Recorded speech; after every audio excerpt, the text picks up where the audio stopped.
Hi, Lance. My name is Stan Fitzgerald. I'm the Chief Political Advisor with Veterans for America First. Can you tell me a little bit about yourself, your background, and the office you're running for? Yep, absolutely.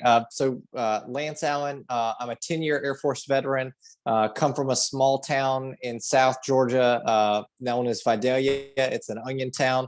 My grandfather was one of the very first Vidalia onion farmers. So farming's kind of in my blood, or at least rolling up my sleeves and doing the work that no one else wants to do.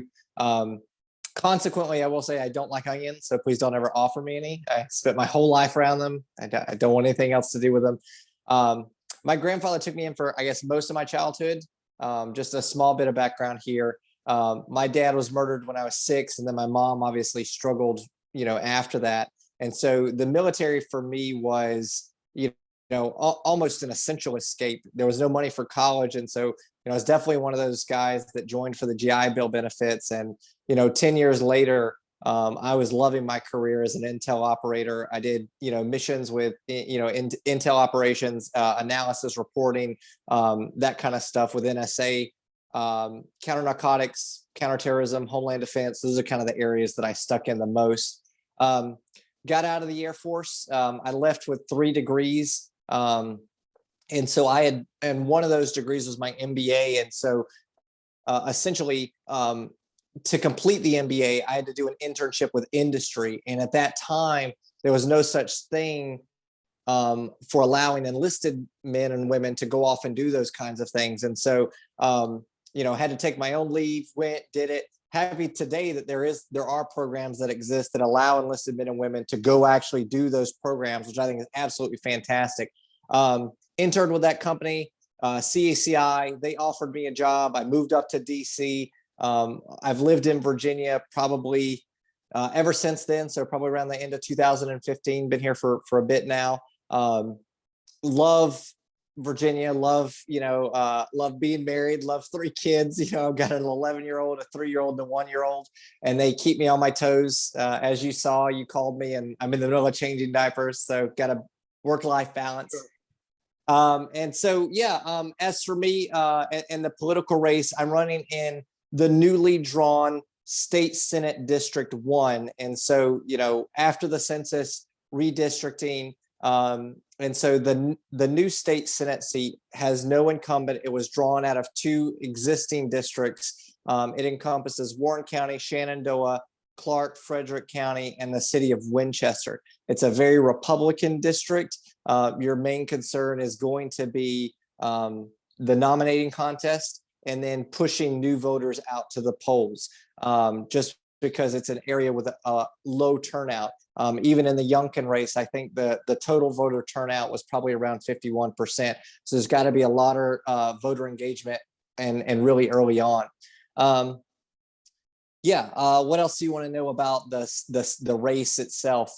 There are 3 folks in it currently at the moment. There's myself. There is the current Warren County Republican chairman, Robert Hutman. He's a turkey farmer who lives not too far down the road from me. And then there's the 6th district Republican chair, a guy named John Massoud, who owns a taxi cab company in Arlington. Are either of them veterans? Neither one of them are, no. Okay, so that's good. You're the only veteran. And is there a Democrat trying to run in this race as well?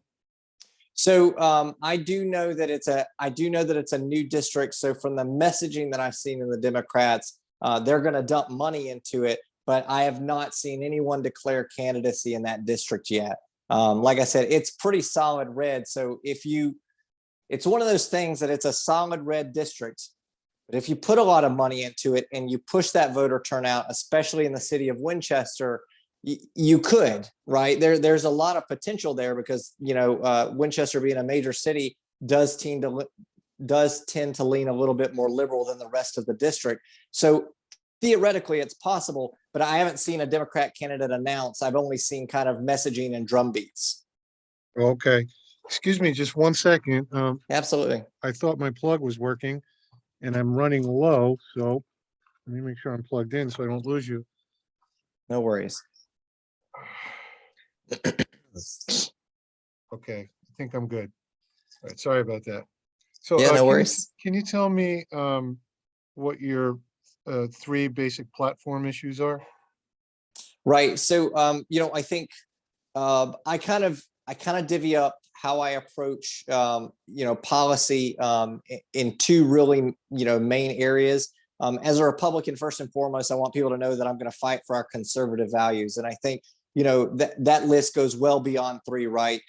Protect the Second Amendment. I'm a very pro-life candidate. I obviously believe in limited government. So those things are always essential to the platform. And I think it's important to let people know those things up front. I separate that with what I call kind of my day one agenda. So you give me the job, what do I do on day one? And I think the way that I would approach it right now is number one, I think you have to remember to put families first. I think in Virginia, you're blind if you didn't know that Glenn Youngkin was elected by families. Terry McAuliffe saying that parents shouldn't be involved in children's education was probably the biggest fumble of the ball that Democrats could have handed us. And then they doubled down on it. And so I think it's really important for us not to lose that messaging and really not to lose focus of that. So there are kind of two issues here. Number one is Democrats in the Senate killed the school choice bills that made it through the House of Delegates this year. So obviously I want to flip the Senate and I want to reintroduce those school choice bills. You should be able to take your child to the institution, to the school that you feel is the most appropriate for your child and your situation. Right. I mean, that's just basic, fundamental, do what's best for you and your family. And then also bringing those trade skills back into the classroom. So instead of learning things like, critical race theory and what gender you may or may not be at 5 years old, I'd rather you learn things that are more usable, like math and science and technology, and usable trade skills that you can take out into the workforce. So that's one. The second would have to be election integrity. Obviously, that was a huge issue in 2020. And the Democrats in the Senate killed even the most basic reinstating voter ID to be able to vote. They killed that bill in the Senate. And so obviously, again, I want to flip the Senate. I want to reintroduce that bill and I want to get it passed. Basic common sense. You got to have an ID to check out a book from the library. You should have an ID to vote. There should be some basic requirements about protecting the integrity of our elections. And then I think lastly, and certainly not by any stretch, least important of all those three things, I believe in cutting costs. So in Virginia, we have this thing called the personal property tax. So basically, you buy a car, and for every year that you own that car, from now until the day that you die or get rid of it and buy a new one, the state of Virginia and the counties or the localities will tax that vehicle, not based on what the vehicle's worth, but mind you, based on whatever they think it's worth, which is usually much higher than what it actually is. I always like to say, if you think my car is really worth that much, cut me a check and I'll give it to you tomorrow. And so phasing out the personal property tax is something that I believe we can do and that we should do. There are not a lot of other states in the great US of A that have taxes like that. And I don't believe we should be putting that kind of burden on families who just need a car to get back and forth to school and work and things like that. So those are my three big issues. Based on your answers, I think I know what you're going to say here, but can you tell us your thoughts on President Trump?